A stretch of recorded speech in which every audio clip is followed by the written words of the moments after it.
Welcome to the class. In the previous class, we discussed about the salinity of the ocean and also what is hydrosphere, what does it contain of. Yes, so today we will be discussing about the difference between salinity in an ocean which is nearby to the equator and also the seas which are near to the poles. Because we have, I think I told you all that the polar ice and all near the polar regions, it is fresh water. Yes or no? So what happens is when the fresh water is being melted, it joins the oceans and the salinity of the oceans or seas thereby reduces. Okay, so today we will be learning about there is a paragraph, children, regarding the temperature of the ocean. So I just want to tell you one thing is the ocean temperature reduces as you are going deeper into the ocean.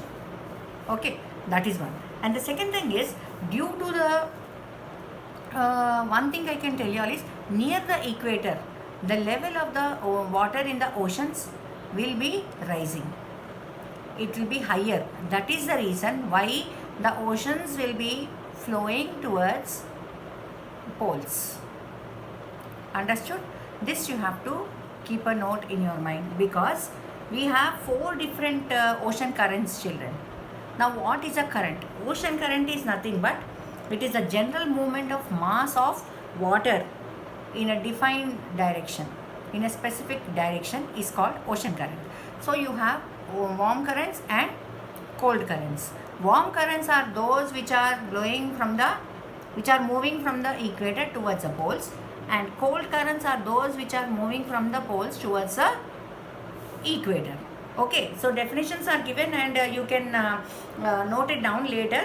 I have already given you the lesson also, I think. So the ocean movement, these ocean currents, what are there? They are being named as drift and streams by their speed. Based on their speed, they are called as streams and STREAM, streams and drifts, children, DRIFT. So these are also given there. Speed movement is called as streams and slow movement is called as drift. And based on these, the ocean currents are based on or caused due to 4, children. So one is centrifugal force, then effect of winds, third one is precipitation, fourth one is solar energy. We all know all these 4 are interrelated and basically depends on only one thing is near the equator evaporation is more, that is the heat of the sun is more, evaporation is more, and also what will happen is the level of the water is increased by 8 centimeters. This you have to keep in mind. This will indirectly affect all the other 3, that is either it is centrifugal force near the center of the equator you have force more, and then you have effect of winds, and then you have precipitation. Precipitation means, what do you mean by precipitation? Condensation of what you say, clouds. Yes or no? By cooling you will get in the form of rain. And remember one thing, near the equator rainfall will be more because evaporation is more, rainfall also will be more, and at the same time the level of the water also will be more. And then solar energy, again children, solar energy makes the water expand. Understood? When it expands, automatically the level of the water increases.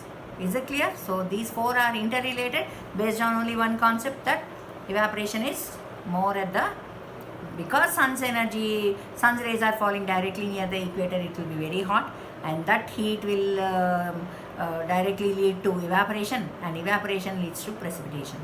That's why we have rainfall also more near the equatorial region. Okay, and now we are going to discuss about ocean as a resource. Now what do you mean by a resource?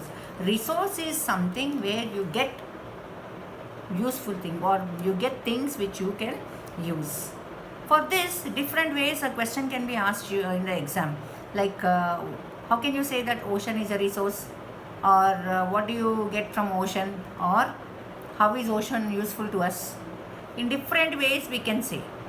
So after this lesson, anyhow you have an answer also, but even before writing the question answers, I want you to make a list of what all we get, because if at all we were in the class, I would have asked you how are oceans useful to us, then you might have told me. Yes, The basic thing what we get from ocean is salt. Okay, then what else, children? So there are, a paragraph is given in the textbook whereby you get salt, you get minerals, then you get hydroelectric power is produced, then it is first and foremost thing is salt, and then immediate thing is international trade. Oceans are a way for international trade because most of the international trade is being done through waterways, that is ships. Okay, and you all know ships move on seas and oceans. Okay, so let us read that. Oceans provide abundant food resources like fish and salt. We also use the sand, gravel, etc. for our industries or housing. We also extract minerals like chlorine, fluorine, iodine from it. And then one more thing, petroleum. Yes, mineral oil is extracted from the ocean bed. And ocean waves are used for generating power. Ocean floor is mined for oils, that is crude oil and all. Oceans also provide us with gems and pearls. We get from oysters, we get pearls. So all these I want you to write one below the other as points, okay, in the answers. And then it is also a way for trade with other countries. Is it clear? And then the last para is related to how even oceans are being contaminated by or polluted by people. Yes or no? Like see, today oceans have also fallen victim to our exploitation. Many large fish like whales have been disappearing. Oceans have also become dumping ground for plastic and other forms of toxic waste. We are only spoiling our nature. Okay, so with this we finish off this lesson, and I hope you children are writing the question answers. Yes? So please children, while writing, I want you to read.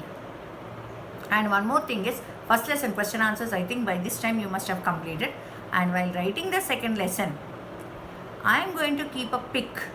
I'll see in the keywords also, if certain words are not there in the that is it is related to the external processes and all. If at all it is not there, then I will be asking you to write additional keywords.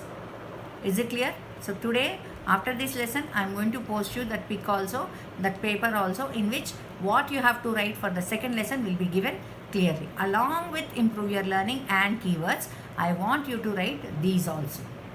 Everything is in the textbook, children. Maybe in few days, even textbooks will be available outside, or even I have given you and you have written about them.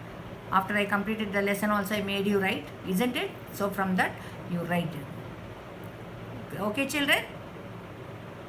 Thank you.